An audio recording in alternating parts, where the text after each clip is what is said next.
So where is Earthworm Jim? Probably in the same place where all the investors' money's at. This is the whale hypothesis.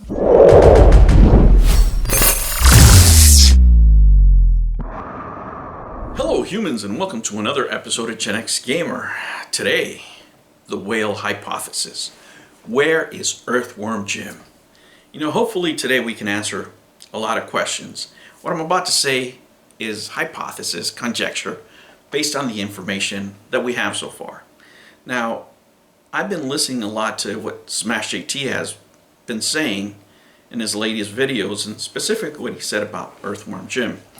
And that really encapsulated and it helped me come up with this hypothesis that I feel I have pretty good evidence for.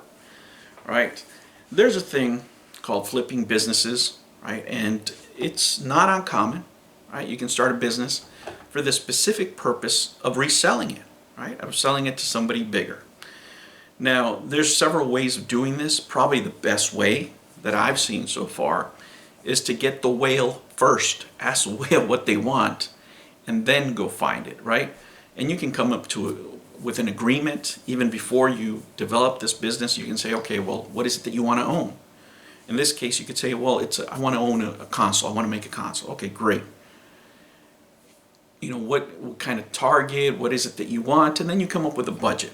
And let's just say $20 million, right? And at that point, you say, okay, look, we're going to need $20 million to start. Let's go 50-50 on this.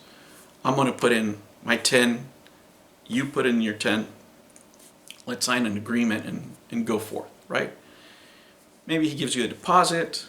That'd be one way of doing it. The other way of doing it is you can go out and look for this business and just take a straight commission, right? You do all the legwork, you find a business that you're going to sell them, and if the transaction occurs, then you got yourself a sale. This didn't happen here. I think the plan was always to flip the business, right? Again, hypothesis, conjecture, but let me lay out the evidence that I see for this, right? First of all, you have a fake it till you make it scenario here. You have a bunch of handshake agreements taken as facts, taken as we're working on this. That could mean a lot of things, right? These guys, you know, whenever you're selling something, you could be a great politician, right? If I go to a company, let's say I'm trying to make a Kung Fu, right? And I say, okay, Mr. Owner of Kung Fu, I want you to make Kung Fu for my console. How much would it take? And they say, well, you would have to give me, I don't know, 75% up front because, you know, you have no install base. I don't know what this game's going to do.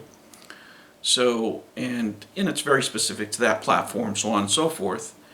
And at that point you can say, okay, you know, I'm not quite ready, but I'm glad we have a mutual understanding, right? At that point I can claim I worked on it. We're working on it, right? Even though nothing's really happened. We just had a talk. And I told them, I'm going to be back when I'm ready, right? And I go to the next company. Okay, Mr. 10-yard fight, I want you to make a game for my console. Same thing, you know, 75% up front because, you know, I don't know you from a fucking hole in the wall. And you're probably going to crash and burn, so I need my money up front. And again, I say the same thing. Hey, great. You know, we're not ready yet, but I'll come back. I'll circle back to you. And you do that several times. And after you come up with this plan, you do the same thing. Now you need the killer app. Killer app. What's it going to be?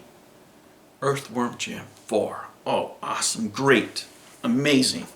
All right, so you're prepping this package, which is basically just a presentation for a future whale investor. And what are you going to do? You're going to sell him the company. Great. You know, you own 20%, 25% of the company. You sell it, right? You can at that point 10x your money easily because you purchased these properties for $150,000 or so, which is a great price, by the way. And then you can move forward from there. So now the whale takes care of actually developing these games. He's going to flip the bill for all this stuff. And that's really what was going on here. And everything was going smooth until the internet. These gentlemen looks like they underestimated the power of PR.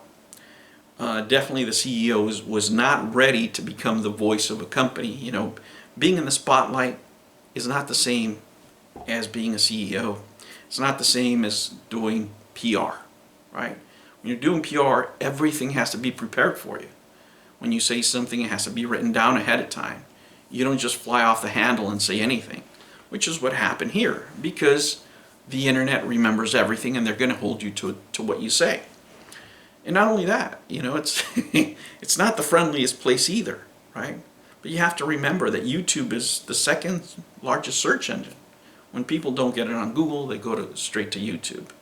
So they really underestimated the power of the internet and the influence that could have on their business.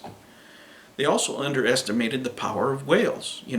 Whales are rich for a reason. Most likely they love information, right? Having the right information at the right time will make you a lot of money. So when it came down to it and to the table, any whale worth their salt, they would listen to the presentation, right? Sit there and, okay, tell me what you're going to say. And you sit there and give your spiel. They only had to say one thing. Okay, great. Yeah, this sounds like it's all planned. Can you show me your agreements? It's all over, right? If you don't have agreements, they know that that they're going to fund all your dreams and promises, right? They know they're buying nothing. So if you're not putting anything from your own skin, you don't believe in the project. That's what any whale would see, on top of what they saw on YouTube. Can you imagine? They do research on the internet just before that meeting, and they go on there, and the first video is Darius Truxton. See Pat and Ian. I mean, it would have been atrocious, but it doesn't even really have to get to that. All you have to do is ask for the basic things, and if it's an experienced investor, he'll address something like that very quickly, and that's, I believe, what happened to them. They can give them other excuses like you have bad publicity, yada yada yada, but even then, they still thought that they could do it themselves. What did it say? Pride falleth before the man, or something. That's really the case here. They never changed course, so they lose their first big whale. And what happens next? Do they change course? Do they just simply develop software to move forward? Because you can be very profitable with software, right? No.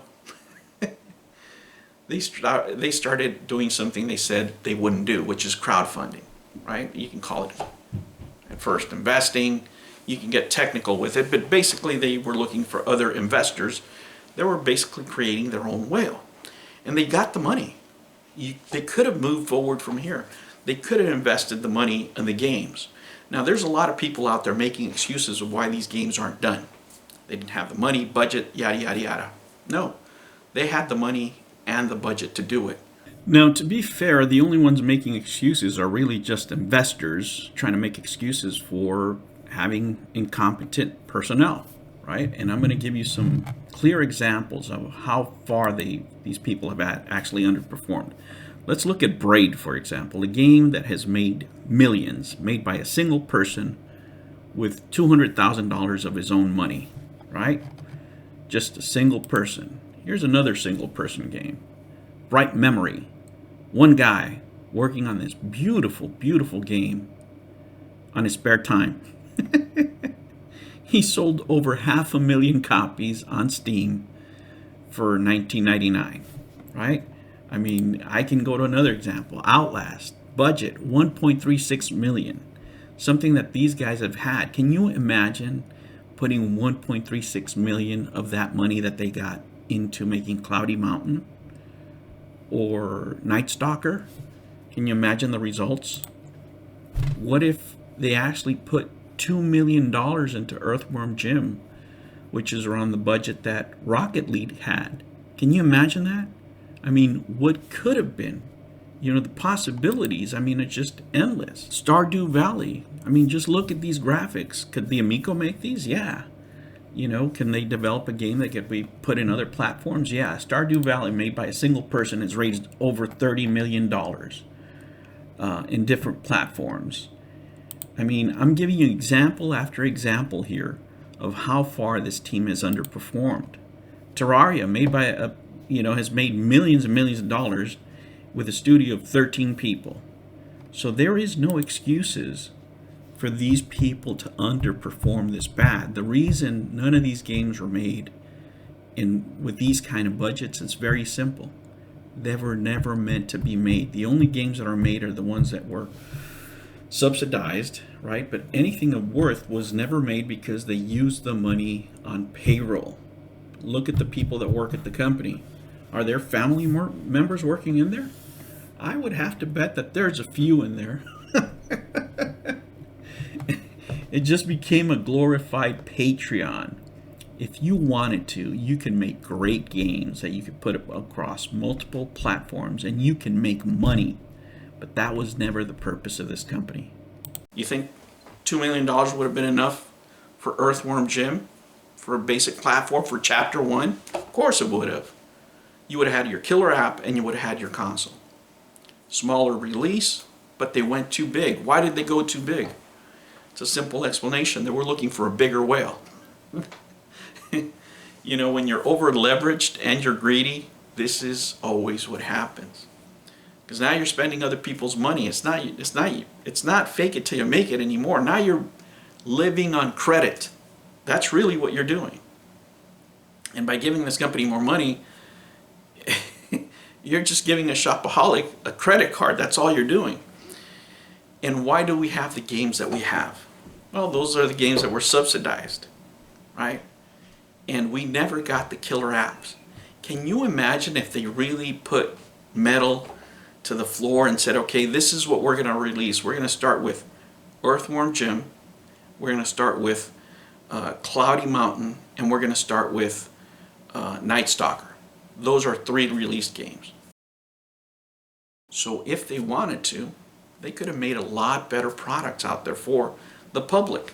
But no, they were waiting for another whale. They wanted to flip this from the beginning, right? That's why they gave themselves these large offices, this fake it till you make it appearance. You have multiple locations, spending money on things you didn't need to. You have this appearance of this large staff of 60 people where 13 people have made amazing games over time, or less, right? And you did this in order to attract a larger investor to get more capital to invest in this so you can withdraw from the business. That's fine. But you didn't do it. You finally didn't do it. You ran out of time. The economy went south on you. This is not the environment where investors are looking to speculate. Look at the market. Look what it's doing right now. No investor worth his salt is going to speculate on something like this that doesn't have a proven track record when he can just, buy bonds and have his money secure. Why does he need to take a risk like this in this kind of market? Because believe it or not, it's looking like we're going to go into a recession here pretty soon. So there's not a lot of buyers out there. There just isn't. Unless somebody's looking to do a write-off because they're mega rich, there's no reason why you would blow $20 million in this venture, because I think that's what it'll take to release these consoles. Because on top of that, it looks like they're having overheating issues or heating issues for approval, which it just means they don't have enough holes in the console. I'm looking at my original Intellivision right there. It's got plenty of holes. They figured it out back then. So the whole project's been mismanaged, right? But it was always from the beginning, is my belief, to be flipped. And that was okay to do. They were okay to do it until they crowdfunded. And then on top of that, they mismanaged, those assets. Because instead of making all these ridiculous games that nobody wants, you could have made a core games that were really, really good with low budget. Some of them a higher budget, let's say Earthworm Jim, and you would have had 4 or 5 games that really would have sold this console to just a cluster of people that would have been faithful to the company and would have ride or died for you. I mean, look at the debacle that they made, and you still have those people out there. So that's really what I think would happen with this console. It was always meant to be sold to a whale. Unfortunately, the whale got smart. New videos every Monday and Sunday. Thank you for joining me on another episode of the Gen X Gamer. Remember to like and subscribe, click that notification bell, and remember, never ever be afraid to be happy. I'll catch you on the next one. Take care.